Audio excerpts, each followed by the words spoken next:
mano? Tudo bem com vocês? Prontos para mais uma aula desse nosso período de quarentena? Hoje nós vamos para a revisão de matemática, onde será abordado todo o conteúdo que foi abordado ao longo do bimestre, desde estatística até análise combinatória, o nosso querido binômio de Newton, onde nós trabalhamos bastante e foi um conteúdo muito amado por vocês.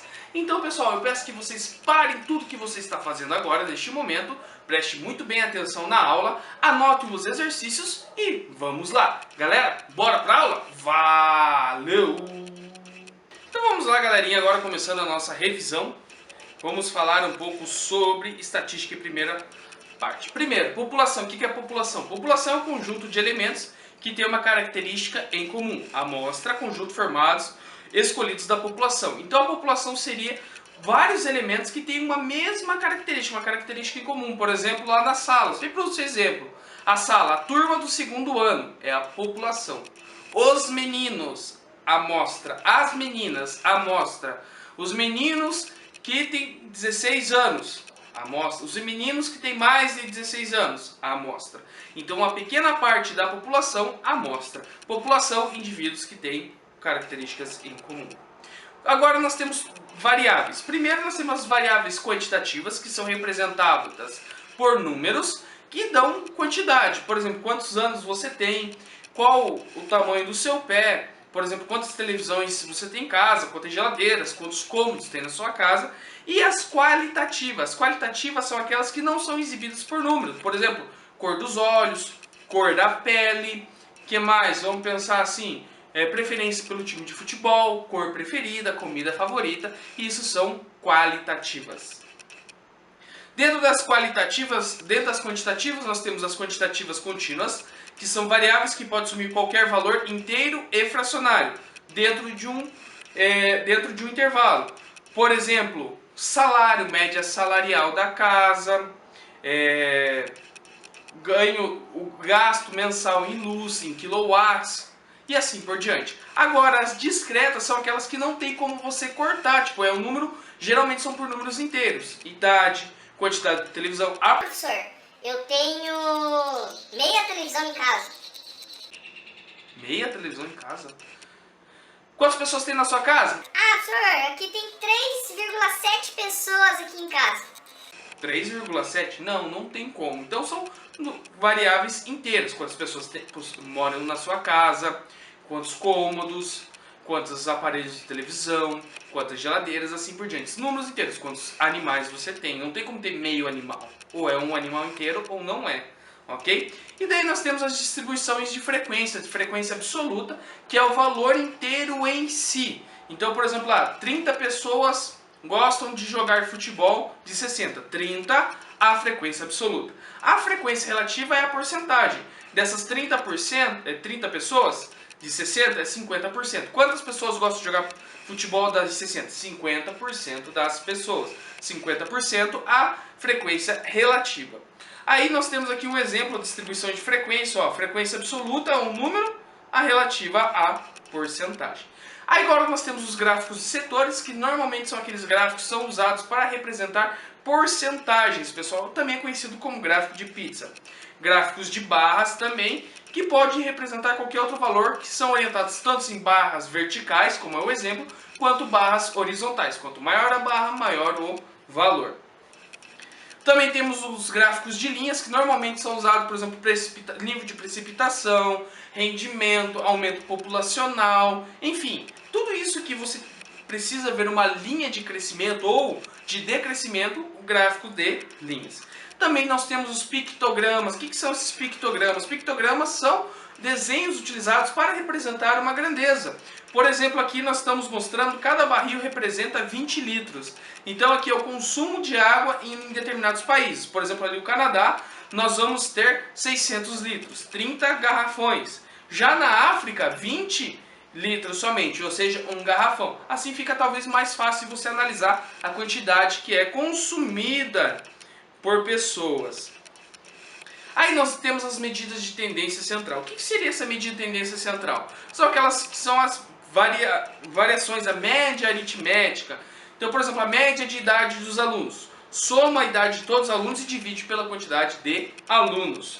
Nós temos um exemplo aqui que eu já falei para vocês em sala, já repeti no outro vídeo, mas vou refazer. Aqui nós temos um quadro da altura dos jogadores de um time de basquete. Ele quer saber a média. Qual é a média de jogadores? Eu vou somar todas as alturas e vou dividir pela quantidade. São 12 jogadores, então eu somo e divido por 12. Somando tudo dividido por 12 vai dar uma média de 1,97. Isso quer dizer que todos têm 1,97 de altura? Não. Isso é a média de altura. Então vai ter uns que vai ter 1,97, outros vai ter 2,2. Mas isso é a média geral do time. Nunca viram as pesquisas do Campeonato Brasileiro? Ah, a média do time tá de 30 anos. Quer dizer que nós temos atletas mais velhos, mais de 30 anos, com 30, e mais novos. Somando a idade de todos eles, vai dar a média de 30. E aqui nós temos a média aritmética ponderada. A ponderada ela é basicamente parecida com a aritmética. Por exemplo, só que a ponderada nós vamos ter pesos, valores que vão ser colocados. Por exemplo, prova que tem peso. Olha, uma prova foi realizada, a prova de português tem peso 7, matemática peso 9, informática 5, atualidade 6. Então o que eu preciso focar mais? Naquelas que tem peso maior, no caso matemática e português. Então como que a gente calcula? O peso nós vamos fazer o seguinte, se o peso da média de português é 4, então a gente vai repetir 4 vezes o número 7. Se o peso é 3 de matemática, a gente representa 3. Se o peso é 1 ali da atualidades, uma vez. E peso 2, 2 vezes.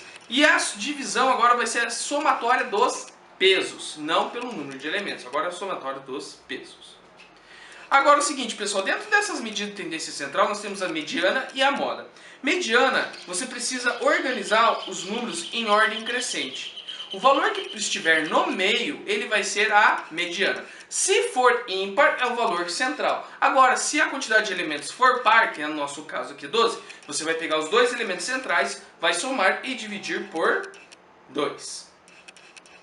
Então, somando os dois elementos centrais ali, 1,95 mais 1,97, dividimos por 2, a mediana é 1,96. Agora, se o valor for ímpar, só o valor central. A moda, pessoal, é aquele valor que aparece mais vezes no problema, no enunciado, ali dentro dos valores. Então, qual apareceu mais ali? 1,95.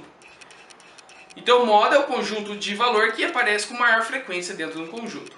Agora, se, por exemplo, não tiver valores que se repitam, o conjunto é amodal. Como exemplo aqui, 2, 3, 5, 7, 9 e 11. Não repetiu nenhum. Agora, ali, 2, 3, 5, 5, 9, 11, 11. Tem dois valores que repetem duas vezes. Então, ele é chamado bimodal. E aqui, pessoal, medidas de dispersão, a variância. A variância, para você calcular ela, você vai fazer o seguinte. Vai calcular a média aritmética primeiro e vai fazer da seguinte maneira. Vai pegar o valor primeiro, menos a média, elevar ao quadrado. Segundo valor, menos a média e elevar ao quadrado. O valor n menos a média e elevar ao quadrado e dividir pelo número de valores aqui. Então nós temos a variância do jogador 1 é 7 e a variância do jogador 2 é 2. Por que que uma é maior do que a outra se a média aritmética é a mesma? Quer dizer, quando você tem uma variância baixa, quer dizer que os valores estão mais próximos da média. E a partir disso nós conseguimos calcular o desvio padrão. E o desvio padrão é a raiz quadrada da variância. A raiz quadrada da variância, por exemplo, do desvio padrão do jogador 1, 2,65. E do jogador 2, 1,41. Nesse caso, o que isso quer dizer?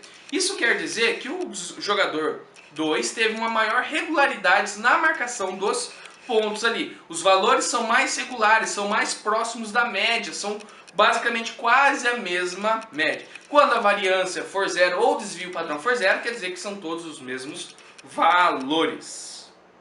E aqui falando sobre o desvio padrão, né? Quanto mais próximo de zero é o desvio padrão, mais homogêneo o conjunto de valores. Ou seja, os valores se apresentam menos dispersos em torno de uma média. E aqui nós temos o princípio fundamental da contagem, pessoal, que é o PFC. Lembra lá, quantas possibilidades de sanduíche eu consigo fazer, eu posso escolher, eu posso montar. Então é dessa maneira, por exemplo, eu vou no lugar, eu tenho 5 opções de salada, 2 opções de pratos quentes e 3 sobremesas. Quantos pratos eu posso montar? 5 vezes 2 vezes 3, que dá um total de 30 pratos diferentes. Ou, por exemplo, eu tenho duas camisetas, uma cinza e uma preta.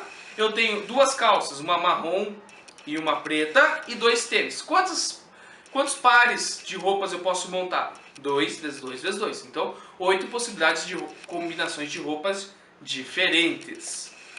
Então aqui nós temos um exercício aqui para a gente relembrar todo esse conteúdo ali de princípio fundamental da contagem. Então vejam só, em um restaurante existem 15 opções de prato, 4 de bebida, 15 opções de prato, 4 de bebidas e 2 de sobremesa. De quantas maneiras uma pessoa pode fazer o seu pedido escolhendo um prato, uma bebida e uma sobremesa?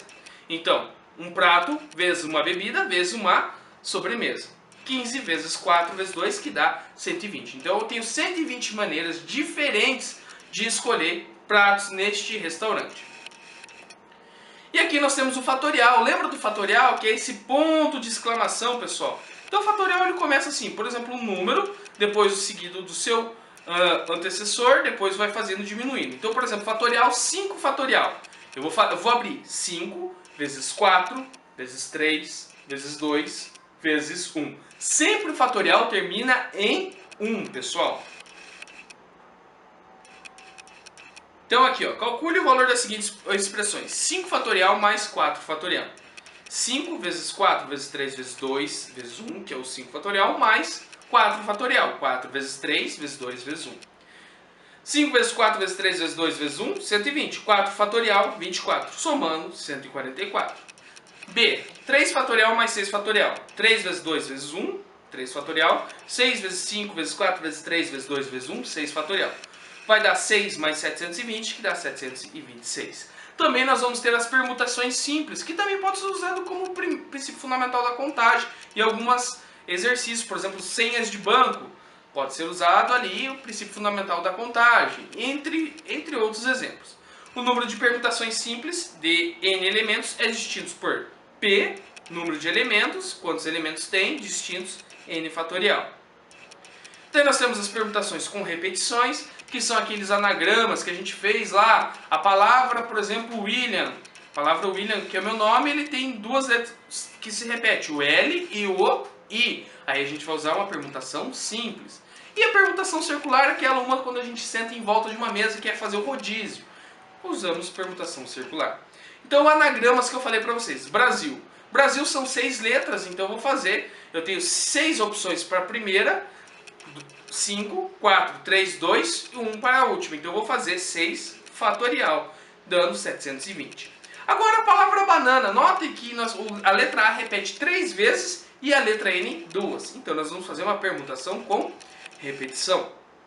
6 fatorial e vou colocar quantas vezes a letra A aparece? 3. Então eu vou fazer 3 fatorial. E a letra N aparece quantas? 2. Então eu faço 2 fatorial. Então fica 6 vezes 4 vezes 3. Opa, por que eu abro somente até o 3? Porque eu tenho 3 fatorial e eu posso cortar ali, fazer essa divisão, fazer sumir. Porque 3 fatorial dividido por 3 fatorial é igual a 1. E daí vai sobrar 6 vezes 5 vezes 4 divididos por 2, totalizando um valor de 60. Aí nós temos a nossa querida combinação simples. O que seria combinação de simples? Combinação de n elementos ordenados de P em P, ficando n fatorial sobre P fatorial vezes n menos P fatorial. Então nós temos aqui um exemplo. Olha o exemplo que caiu numa trilha de vocês, eu só alterei ali um pouco os valores para não ficar o mesmo exercício. Uma pizzaria oferece um cardápio com 10 sabores, lá era com 15, ok? Ao fazer um pedido, um cliente pode compor uma pizza escolhendo de 1 a 3 sabores. Qual o total de pizzas diferentes que podem ser compostas? Então a gente vai ter o seguinte, com um sabor é combinação de 1 para 10, com 2 sabores de 2 para 10, com 3 sabores 3 para 10. Então a gente vai fazer uma combinação de 1 mais uma combinação de 2 mais uma combinação de 3. Então aqui eu só organizei a combinação simples e agora a gente vai fazer o seguinte. 10 menos 1, 9. Então a gente vai abrir até o 9 fatorial primeiro. O segundo a gente vai abrir até o 8, porque é 10 menos 2, que dá 8 fatorial. E o terceiro a gente abre até o 7, porque 10 menos 3 é 7. O 9 com 9 fatorial nós cortamos. 8 com 8 fatorial cortamos. 7 com 7 fatorial cortamos. Resolvendo, nós vamos ter 10 mais 45 mais 120. Nós temos 175 opções de escolher a pizza. Também nós temos ali a questão do arranjo simples. Ele funciona como se fosse uma combinação, só que aqui a ordem interessa. E quando existe uma ordem, quando a ordem interessar, a ordem dos fatores interessar, nós não vamos usar combinação mais, nós vamos usar o que? Os arranjos simples. Arranjo simples de n elementos organizados de p, n fatorial sobre n menos p fatorial. E também nós temos o nosso querido binômio. Aqui eu desenvolvi até a sexta linha, então vejam só. Como que eu vou resolver o binômio? 1, abaixo 1, abaixo 1. 1, abaixo 1, 1 mais 1 quanto que é? 2. E abaixo 1. 1, abaixo 1, 1 mais 2, 3. 2 mais 1, 3. Abaixo quem? 1 novamente. Abaixo 1, 1 mais 3, 4. 3 mais 3, 6. 3 mais 1, 4. E abaixo 1. E assim por diante. Então você pode ver aqui, ó, se eu fosse fazer aqui, ó, combinação de 5 elementos em 1 mais 5 elementos em 2 é igual a combinação de 6 elementos em 2. Olha aqui como é que fica as combinações. Então eu fiz aqui as combinações aqui do lado do binômio de Newton.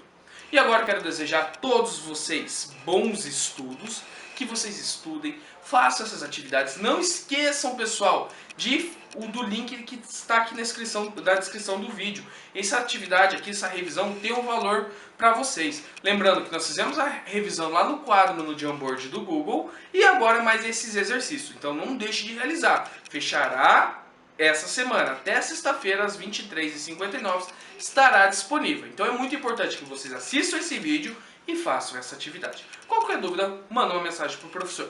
Fiquem com Deus. Até a próxima videoaula. Valeu!